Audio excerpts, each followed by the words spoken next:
trajetória é marcada por conquistas. Minha arma foi a fé. Minha esperança é regada por lembranças que o tempo não levou.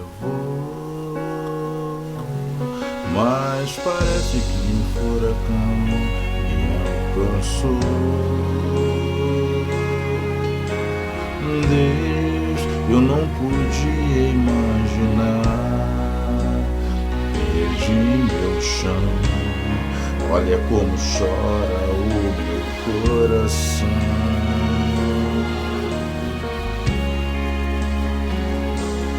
Dessa vez não consigo te tocar. Não tenho forças pra clamar. Confesso, eu já tentei.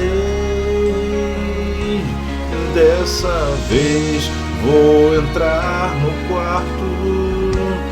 Vou fechar a porta e só tu podes me encontrar, pois tu és o Deus que me vê no oculto. Tu és o Deus que me vê no secreto. Tu és o Deus que me vê quando o homem não me vê. Eu não estou só. Eu não estou só.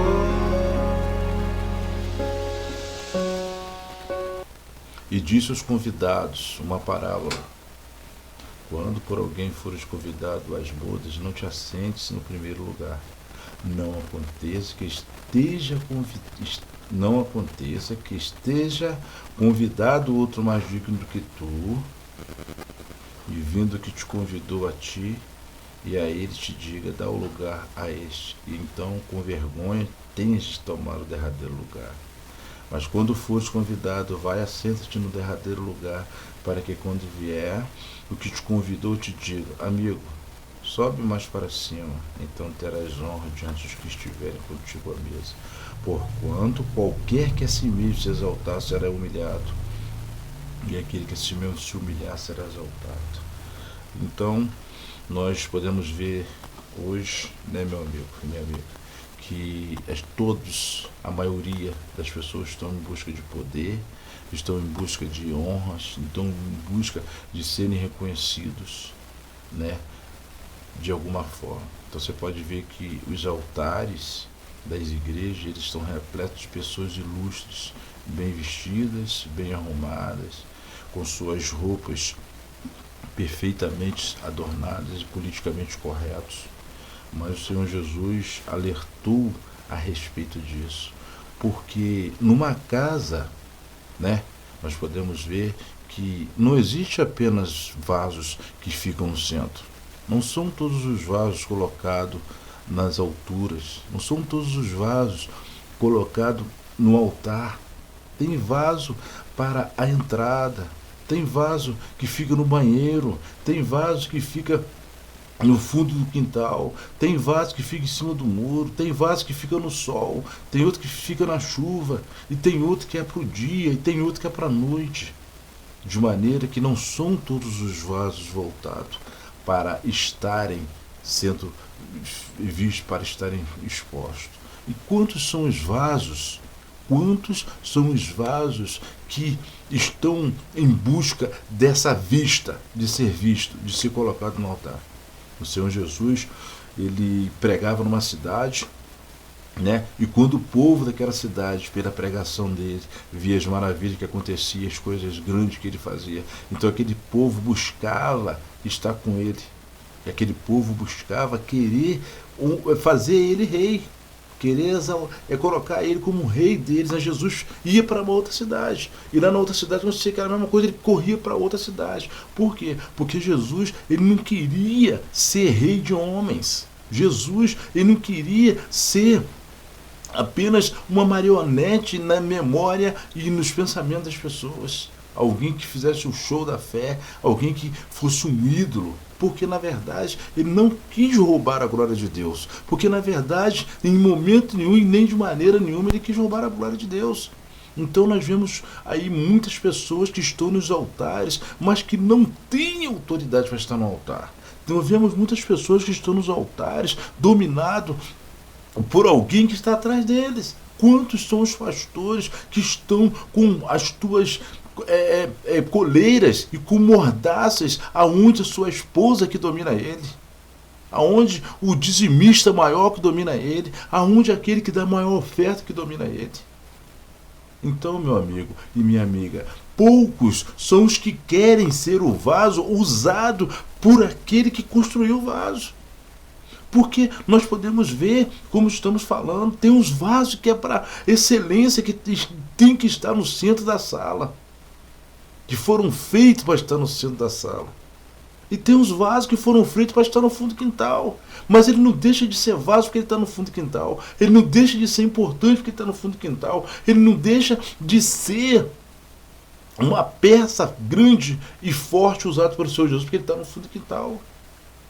Isso que o ser humano precisa entender.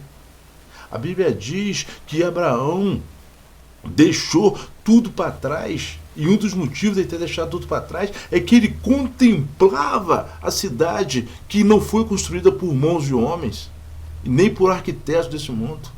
Ainda que ele buscasse realizar os seus sonhos, buscasse realizar os seus desejos como homem aqui na terra, mas ele podia ver, aleluias, a grandeza que é a Nova Jerusalém, o que Deus tem preparado para a gente. Ao contrário disso, nós podemos ver Salomão, que se perdeu na sua sabedoria, que se perdeu na sua grandeza, que se perdeu no trato com as coisas. E até altares ele levantou para Deus que não são Deus. Em Eclesiastes, no capítulo 1 e 2, você pode ver que ali nós vemos palavras de uma pessoa deprimida. Quem para ver que a água corre e o rio nunca enche, que os olhos vê e que nunca cansa, que o ouvido ouve e que nunca se enche de ouvir, e que tudo que se fez se torna a fazer de novo? Quem tem o Espírito Santo, quem está cheio da água viva que o Senhor Jesus falou que transbordaria de dentro da gente, não tem tempo para ver essas coisas, porque a cada momento ele está lutando para fazer a vontade de Deus. Então, meu amigo, minha amiga, seja você humilde, seja você importante, seja você o que for, aonde que Deus te colocou? Para que Deus te escolheu? Então, você tem que colocar na sua cabeça o seguinte: o que você é para Deus? Você é o que você quer ser ou você é o servo de Deus? Deus arquitetou um plano, né? Aonde a rainha Esther, onde Esther foi para dentro, né, do castelo do rei, foi ser uma das rainhas, porque tinha que salvar o povo dele amanhã. Ele tinha que salvar o povo dele amanhã. Então, quando ficaram sabendo que os judeus iriam ser mortos, porque se criou um decreto lá para matar todos os judeus, vieram até Esther e falaram para ela: Esther, Deus não te colocou aí à toa, não. Então Esther falou: mas hoje não é o dia de eu chegar na presença do rei. Quem chegasse na presença do rei fora do dia, se o rei não aceitasse, ele era morto na hora. Mas Esther, movida por essa responsabilidade de ser o vaso que estava ali, mas que naquele dia não estava no centro, naquele dia não estava preparado para ela estar na sala, ela falou: eu vou ir na presença do rei. E aconteça o que acontecer. Se eu me der bem, me dei. Se não me der mal, me dei. Mas eu vou fazer o que a fé me manda. Essa é a grande questão, né? Por isso que o Senhor Jesus falou que é muito importante você chegar na festa e sentar no último banco. É muito importante você chegar na festa e tomar o assento do último banco. Ainda que o dono da festa, que é o Senhor Jesus, seja o seu amigo. Ainda que o dono da festa, que é o Senhor Jesus, seja o teu Salvador. Eu não me canso de citar a passagem quando Eli se encontrou com Deus no Monte Horebe. Um homem, né, que falava com Deus de maneira que Deus fazia até fogo descer do céu. Então, a Bíblia diz que veio o vento, que veio a tempestade e depois veio um vento calmoso. E quando Elias tomou consciência de que era Deus, em vez dele falar com Deus de cara a cara, dele se colocar na posição de vaso de centro e falar com Deus de cara a cara, de igual para igual, o que ele fez? Meteu a cabeça na rocha e não ousou olhar para Deus. Então, vaso. Que tipo de vaso você tem sido? O vaso que Deus quer que você seja ou o vaso que você tem se projetado para ser? Qual tipo de vaso você tem sido? Né? Tem uma história que eu vi que é muito edificante. Um homem saiu da cidade, foi embora para a roça, para o meio do mato, não queria viver na cidade mais. Então chegou lá, ele viu, no lugar que ele escolheu, ele viu que tinha uma montanha, uma pequena montanha. Ele falou, vou construir minha casa lá no alto daquela montanha, porque se vier a chuva, não tem problema de arrastar minha casa. Então ele construiu uma casinha de madeira lá no alto da montanha. Então do alto da montanha ele podia olhar lá embaixo e ele viu o rio que passava lá embaixo. Então todos os dias ele tinha que descer para cozinhar lá embaixo. O que ele fez? E ele falou, então vou fazer o seguinte, para mim não descer todos os dias, vou construir 3 vasos, 3 vasinhos, e eu vou buscar água nesses vasinhos todos os dias e trago para cá para cima. E ele construiu 3 vasos, e nesses 3 vasos tinha um vaso que tinha umas imperfeições, de maneira que ele descia, enchia os 3 vasos de água e vinha pelo caminho, e aquele vaso que tinha imperfeição ia derramando água pela beira do caminho. E quando chegava lá em cima, os 2 vasos estavam cheios, mas o vaso que era imperfeito, ele estava com pouca água. E, dentro dessa história, o vasinho que não conseguia chegar cheio lá em cima, um dia notou essa imperfeição nele, em si próprio, no caso, e pegou e chegou para o seu Senhor e falou, Senhor, eu venho te pedir perdão pela minha imperfeição, venho te pedir perdão por eu ser quem eu tenho sido, mas eu peço ao Senhor, me destrua, entendendo? Acaba comigo, me quebra, me joga fora, mas não deixa eu ficar atrapalhando o Senhor na sua caminhada. O Senhor vê que o Senhor vai lá buscar água, os outros 2 vasos que foram criados junto comigo chegam aqui cheinho, certinho, mas eu chego sempre pelo meio. Então aquele Senhor deixou os 2 vasos perfeitos lá em cima, pegou aquele vaso imperfeito, com aquelas imperfeições, e desceu com ele. E na medida que eles desciam o caminho iria mostrando para ele, está vendo essas plantinhas? Está vendo essas raízes? Está vendo essas árvores? Olha como elas estão bonitas, olha como elas estão regadas, olha como elas vivem, e as plantas elas se balançavam e felizes, né, com o vento que batia nela à beira daquele caminho. Então o Senhor mostrava para o vaso que eram as plantinhas.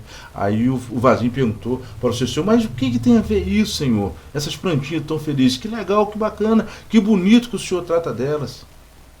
O Senhor daquele vaso pegou e falou assim, ó, na medida que nós subimos, com a tua imperfeição, você vem regando essas plantas que estão à beira do caminho. Na medida que a sua água transborda, essas plantas vivem através da tua imperfeição. Que Deus abençoe e te traga paz. Amém.